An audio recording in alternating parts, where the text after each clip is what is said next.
अस्सलाम वालेकुम। Today we are discuss about research MCQs. 50 हम पहले डिस्कस कर चुके थे, आज हमने 51 से स्टार्ट करने हैं। तो 51 एमसीक्यूज है। The arrows in a conceptual map, जो एरो होते हैं कंसेप्चुअल मैप में वो किस चीज़ को रिप्रेजेंट करते हैं? लिंक को। ठीक है, कि प्रीवियस पॉइंट नेक्स्ट पॉइंट से किस तरह से लिंक कर रहे हैं, तो direction of the conceptual linkage. तो option A is a correct. ठीक है, नेक्स्ट है कि which of the following unethical studies by the German physician conducting painful and often deadly experiment on thousands of concentration camp poisoners without their concern. तो poisons high altitude से exposure करवाया जाता था, anaesthesia दिए बगैर उनका ऑपरेट किया जाता था।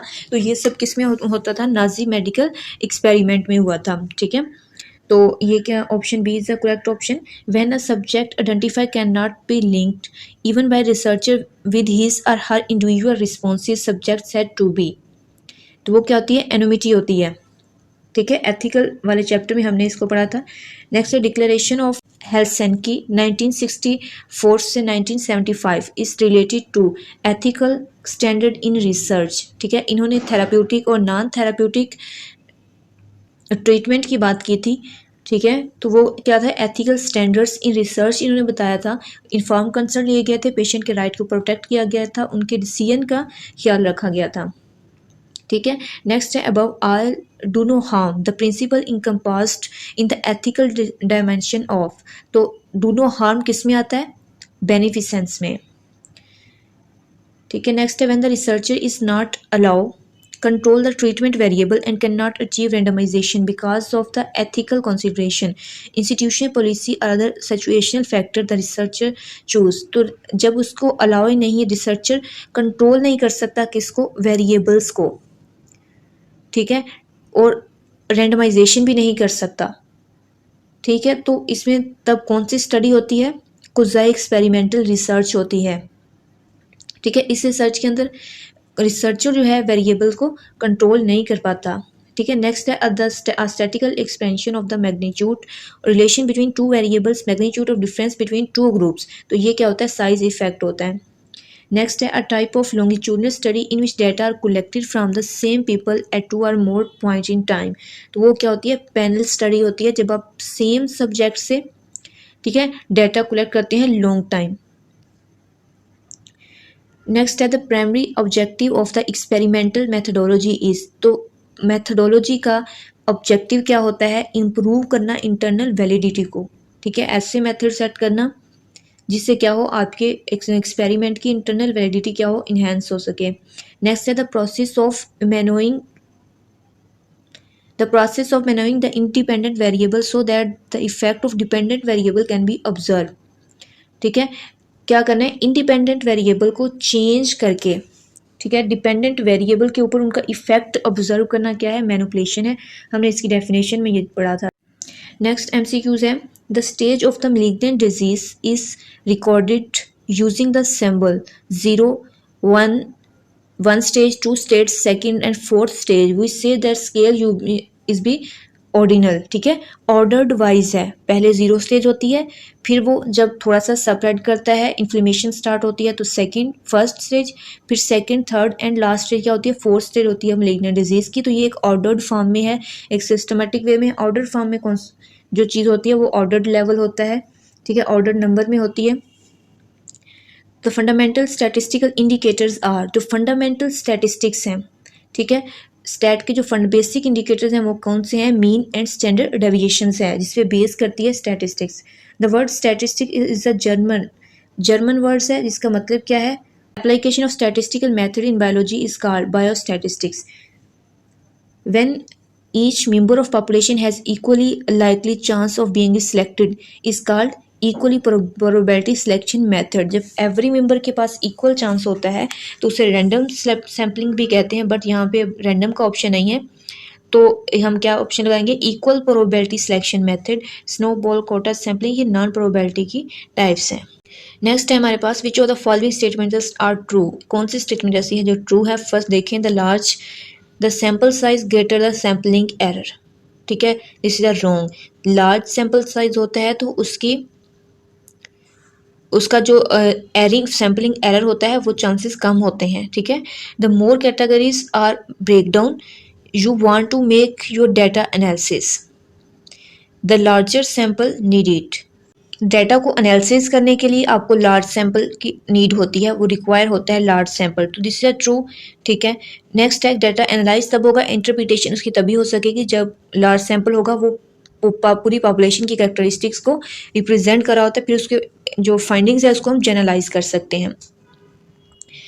नेक्स्ट देखें, which of the following is will given more accurate representation of population from which sample has been taken. तो a large sample based on the simple random sampling. और एमसीक्यूज में कहते हैं कि इनमें से कौन सी ऐसी टाइप है जो एक्यूरेट रिप्रेजेंट करती है पॉपुलेशन को, ठीक है, जिससे हम सैंपल लेते हैं। तो सिंपल रैंडम सैम्पलिंग होती है जो ऑल पॉपुलेशन को क्या कर रही होती है, रिप्रेजेंट कर रही होती है, ठीक है। नेक्स्ट है कि any measure indicating the centre of a set of data arranging increasing decreasing order of magnitude is called measure of central tendency, ठीक है। सेंट्रल टेंडेंसी क्या होती है, एक एवरेज होती है, एक रेंज होती है, सेंटर पॉइंट होता है किसी भी डाटा का, ठीक है। नेक्स्ट है score that differ greatly from the measure of centre tendency is called extreme score, ठीक है। जो ग्रेटर डिफरेंस हो किसी सेंटर टेंडेंसी से वो एक्सट्रीम स्कोर होता है, ठीक है।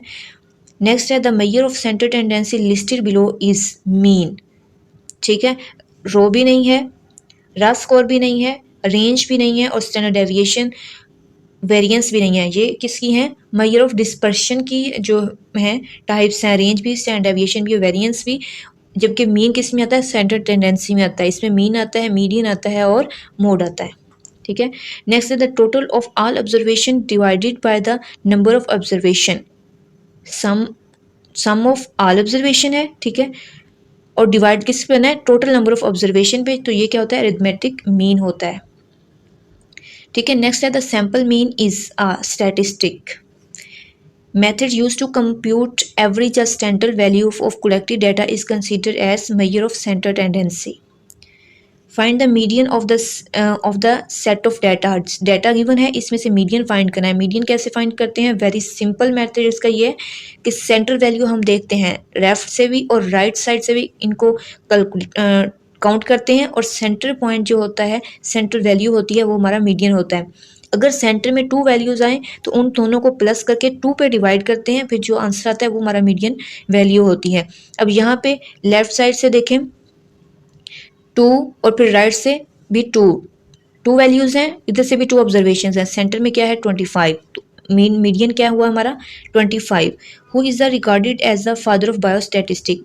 फादर ऑफ बायोस्टैटिस्टिक कौन है, Francisco Galton. Branch of biostatistics that deal with the method of collection, organizing and presentation of data is called descriptive statistics. Next है variable whose value are expressed numerically are called quantitative variables, जिनकी value को हम numerically represent करते हैं, analyse करते हैं, interpret करते हैं डाटा को, तो वो क्या होता है, क्वांटिटेटिव वेरिएबल्स होते हैं। A part of a test presentation course, student asked to take the practice version of the graduate record examination. This is the standardized test. Score range from 200 to 800 with the population mean of 500 and population standard deviation is 100. Choose appropriate scale of measurement. ठीक है। अब क्या है, हमारे पास graduate students हैं, records हैं बच्चों के, तो वो क्या है, स्टूडेंट्स के रिकॉर्ड की रेंज क्या है, 200 टू 800 है, ठीक है। विद द पॉपुलेशन मीन कितना है 500 और स्टैंडर्ड डेविएशन कितनी है 100, ठीक है। तो अब ये स्केल कौन सा यूज़ हुआ है, नॉमिनल भी नहीं है, ऑर्डिनल भी नहीं है और रेशो भी नहीं है, तो ऑप्शन इज करेक्ट क्या है, इंटरवल है, ठीक है। नेक्स्ट है children is in elementary school are evaluated and classified non reader. अब बिगनिंग रीडर 1 है, नॉन रीडर 0 है, ग्रेड रीडर कितने हैं 2, एडवांस रीडर कितने हैं 3, classification done, place in the reading. अब ये 0 से स्टार्ट है, ठीक है, फिर फर्स्ट लेवल, फिर सेकेंड, थर्ड, तो ये क्या है ऑर्डर्ड फॉर्म में क्लासिफिकेशन है, तो इसको हम क्या करेंगे कौन सी मेजरमेंट है ये? ऑर्डर्ड मेजरमेंट है। नेक्स्ट एमसीक्यूज है, during a clinical interview survivors of the, जिन्हें सर्वे किया था उन्होंने उनके क्वेश्चंस में स्टेटमेंट क्या थी? येस और नो की।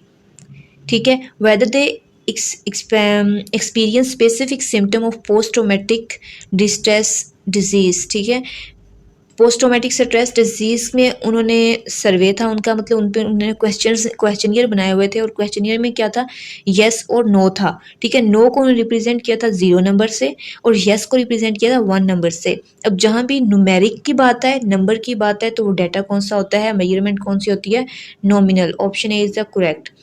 अ literature view is a written summary of finding of the literature is called research. ठीक है, आप उसको रिसर्च करते हैं क्या देखने के लिए? किसी भी रिसर्च के लिटरेचर व्यू क्या होता है? रिटन शॉर्ट समरी होता है। ठीक है, a checklist for reviewing the literature including preparing, conducting the research, processing and the information and written the review. ठीक है, नेक्स्ट है कि is essential to research because it is the initial inspiration for developing a study and linking the study finding back the knowledge of the discipline is called theory.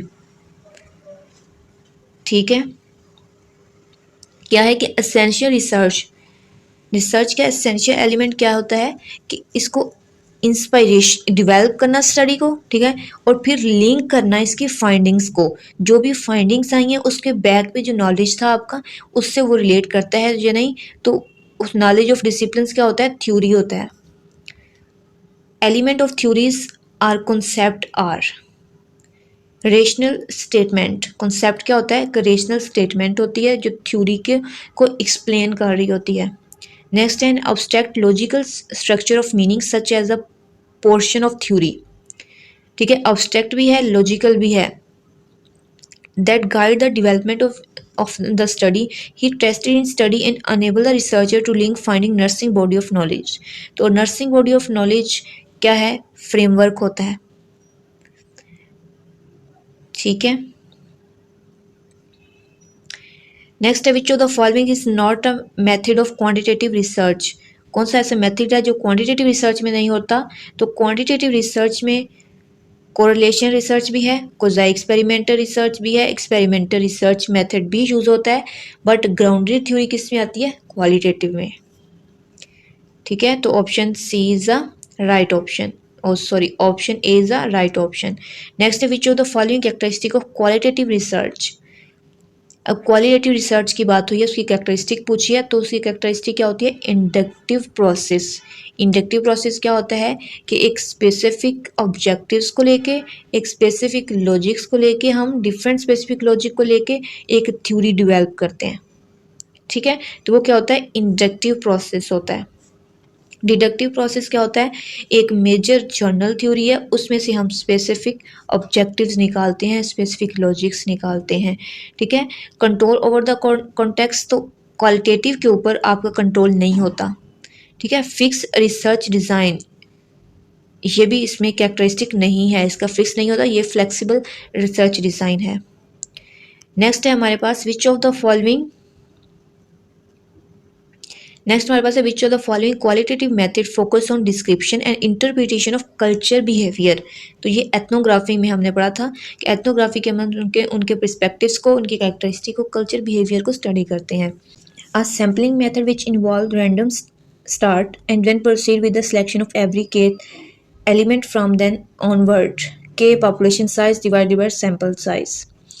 तो ये हम किस में करते हैं? सिस्टमेटिक सैम्पलिंग में करते हैं कि उसके अंदर हमने पॉपुलेशन साइज जितना होता है और जितना फिर हमें सैम्पल साइज रिक्वायर होता है, उन दोनों पे हम उसको डिवाइड करते हैं, मतलब टोटल पॉपुलेशन फिर जितना सैंपल हमने लेना है। ठीक है, उन पे हम डिवाइड करके जितनी वैल्यू आती है उतनी वैल्यू के इंटरवल पे हम जो है सैंपल कलेक्ट करते हैं। ठीक है, तो वो ये किस में होता है? सिस्टमेटिक रैंडम सैम्पलिंग में होता है। नेक्स्ट है the standard deviations of the sampling distribution is refer as to. तो स्टैंडर्ड डेविएशन क्या होता है? Standard deviation of sampling distribution refer as to the standard deviation of sampling distribution refer as to a standard error. ठीक है, which scale of measurement as absolute zero. अब ये आप बताएंगे कि एब्सोल्यूट ज़ीरो किस में होता है, रेशो में होता है, इंटरवल में क्या होता है, रिलेटिव ज़ीरो होता है। नेक्स्ट है हमारे पास the variable which influence by the intervention of researcher is called dependent variables. ठीक है, नेक्स्ट है asymmetry skewness is in a measure. Skewness क्या होता है, सेंट्रो टेंडेंसी होती है। नेक्स्ट है the analysis of the variance ANOVA test is use test difference in the rank score of 3+ independent groups. Difference देखना होता है मोर देन 3, इसमें क्या होता है कि डिफरेंस देखना होता है मोर देन 3 इंडिपेंडेंट ग्रुप्स का, मोर देन 3 इंडिपेंडेंट ग्रुप का डिफरेंस देखना होता है। और नेक्स्ट है हमारे पास degree in which instrument measure what is suppose to be measuring is it. तो वो वैलिडिटी होता है जब हम किसी भी इंस्ट्रूमेंट की डिग्री को चेक करते हैं, उसको मेजर करते हैं, उसकी स्ट्रेंथ को देखते हैं, तब वो क्या होती है, वैलिडिटी होती है। Next, the type of research focus on finding the solution as to immediate practical problem is termed as applied research। ठीक है, इमीडिएट प्रैक्टिकल प्रॉब्लम हमने प्रैक्टिकली उसको अप्लाई करके देखा है। जब प्रैक्टिकल की बात आ जाए तो वहाँ पे क्या होता है, अप्लाइड रिसर्च होती है। जब फंडामेंटल और डेवलपिंग नॉलेज पे बात आए तो वो बेसिक रिसर्च होता है। ठीक है, नेक्स्ट है the term use to indicate the placebo effect in which knowledge of being include in the study cause people to change their behaviour they observing the variable of interest. तो जब peoples पे को observe किया जाए तो वो क्या कर लेते हैं, अपना रिस्पॉन्स क्या कर लेते हैं, चेंज कर लेते हैं, अपना बिहेवियर चेंज कर लेते हैं। ये इफेक्ट क्या होता है, हॉर्थोन इफेक्ट होता है। A fundamental ethical principle that seek to prevent harm and explorations of minimize benefit for study participant is beneficence. Next है a hypothesis which researcher try to disprove is null hypothesis. Best graph for dimension of relationship between age and weight is bar graph. ठीक है, इन्हीं MCQs को देखिएगा। Next इंशाल्लाह हम 150 MCQs discuss करेंगे, इनको देखिएगा, याद कीजिएगा। All the best, this is most important MCQs.